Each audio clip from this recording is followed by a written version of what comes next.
Welcome to 108 news Telugu బులెటిన్ల ముందుగా headlines. వైసీపీకి Visakhapatnam కార్పొరేటర్ల shock. జనసేనలో చేరిన పలువురు కార్పొరేటర్లు. నల్లా కనెక్షన్లలో తెలంగాణ ఫస్ట్. కేంద్ర జలశక్తి మంత్రిత్వ శాఖ వెల్లడి. ఎస్బీఐ చైర్మన్గా చల్లా శ్రీనివాసులు శెట్టి ఉత్తర్వులు జారీ చేసిన కేంద్ర ప్రభుత్వం.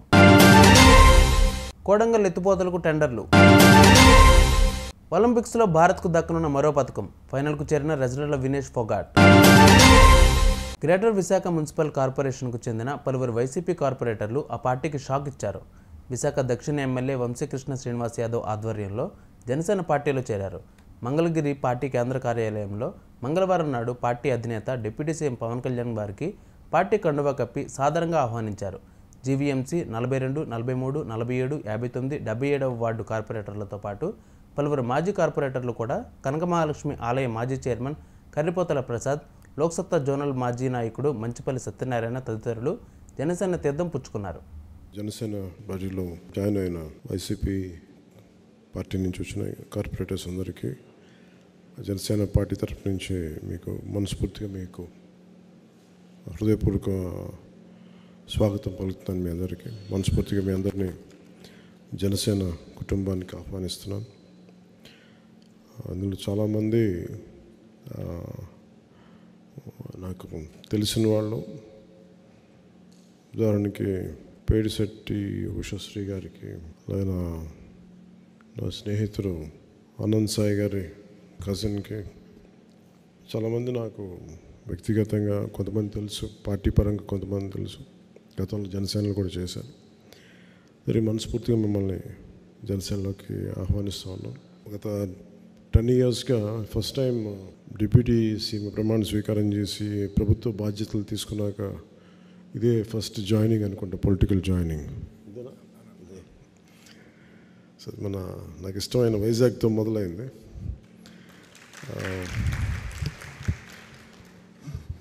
ఎప్పుడు ఈ గవర్నమెంట్ మీటింగ్స్ అలవాటు మళ్ళీ కొంచెం కొత్తగా ఉంది మళ్ళీ పొలిటికల్ మీటింగ్స్ చేయడం. మీకు ప్రత్యేకించి తెలియజెప్పేది ఇది, మన రాష్ట్రం బాగుండాలి, విభజన తర్వాత నుంచి రాష్ట్రం బలంగా ఉండాలి, ఆర్థికంగా నిలదొక్కుకోవాలనే ఉద్దేశంతో మనం ఈరోజు నిలబడ్డాం, ప్రయాణం చేసాం. చాలా సందర్భాల్లో కూడా చెప్పాను, సో వైసీపీ పార్టీ నాకు వ్యక్తిగతంగా శత్రువు కాదు. చాలా సందర్భాల్లో చెప్పుకున్నాం. ఒక్కోసారి నాయకులు మాట్లాడే విధానాలు ఇవన్నీ నమ్ముకున్న నాయకులు నష్టపోతారు. సో మాకు జనసేన పార్టీ తరపు నుంచి మీ అందరికీ మేము మీకు బలం ఇచ్చేవాళ్ళం, మిమ్మల్ని రాజకీయ పరంగా అన్ని రకాలుగా మీరు ఎదగాలని కోరుకునేవాడిని, దాని తగ్గట్టు వాతావరణం ఉంటుంది. సో మనస్ఫూర్తిగా మీ అందరికీ ఇంకొకమారు ధన్యవాదాలు తెలుపుకుంటూ, ఆల్రెడీ పార్టీని వీడకుండా పనిచేసిన జనసేన నాయకులు, కార్యకర్తలు, వీర మహిళలు అందరూ ఉన్నారు. మీరందరూ కూడా వారితో మమేకమై అందరం కలిసి పనిచేద్దాం. భవిష్యత్తులో కూటమి ప్రభుత్వం వైజాగ్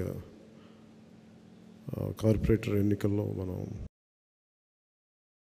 బలంగా విజయం సాధించాలని కోరుకుంటూ, గ్రామీణ ప్రాంతాల్లో ఇంటింటికి నల్లా కనెక్షన్ల ద్వారా తాగునీటిని అందించడంలో తెలంగాణ రాష్ట్రం దేశంలోనే నెంబర్ 1గా నిలిచిందని కేంద్ర జలశక్తి మంత్రిత్వ శాఖ వెల్లడించింది.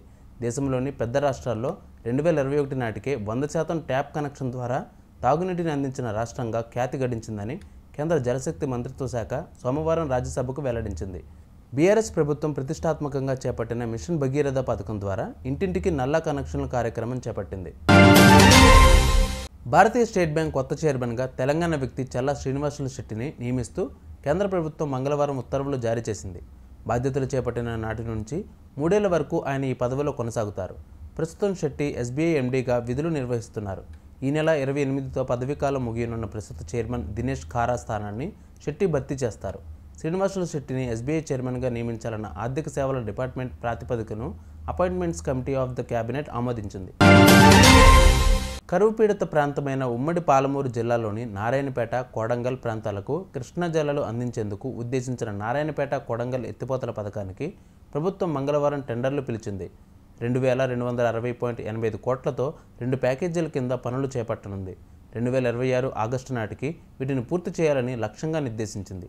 ఈ పథకంపై ముఖ్యమంత్రి రేవంత్ రెడ్డి ప్రత్యేక దృష్టి సారించారు. 10 మండలాల్లోని 1,00,000 ఎకరాల ఆయకట్టుకు సాగునీరు అందించే ఈ ఎత్తిపోతలకు జూరాల ప్రాజెక్టు వెనుక జలాలను తీసుకోనున్నారు. ప్యారిస్ ఒలింపిక్స్ 2024లో భారత్కు మరో పథకం ఖాయమైంది. అంచనాలను అందుకుంటూ భారత స్టార్ రెజ్లర్ వినేష్ ఫొగాట్ మహిళల 50 కేజీల ఫ్రీస్టైల్ ఈవెంట్లో ఫైనల్ చేరింది. సెమీఫైనల్లో క్యూబా రెజ్లర్ యుస్నిలిస్ గుజ్మాన్తో జరిగిన బౌట్లో 5-0తో విజయం సాధించింది. ఈ మ్యాచ్ ఆరంభం నుంచే ఫొగాట్ ఆధిపత్యం ప్రదర్శించింది. ప్రత్యర్థి నుంచి పెద్దగా ప్రతిఘటన లేకపోవడంతో తొలి పీరియడ్ ముగిసే సమయానికి ఫొగాట్ 1-0తో ఆధిక్యంలో నిలిచింది. ఇక స్వర్ణం కోసం జరిగే ఫైనల్ పోరులో అమెరికాకు చెందిన సారా హిల్డర్ బ్రాంట్తో వినేష్ ఫొగాట్ తలపడనుంది. చూసారుగా, ఇవి వాళ్ళ బులెటిన్ అప్డేట్స్. మరిన్ని అప్డేట్స్తో మళ్ళీ మీ ముందుకు వస్తాను. అంతవరకు కీప్ వాచింగ్ 108 న్యూస్ తెలుగు.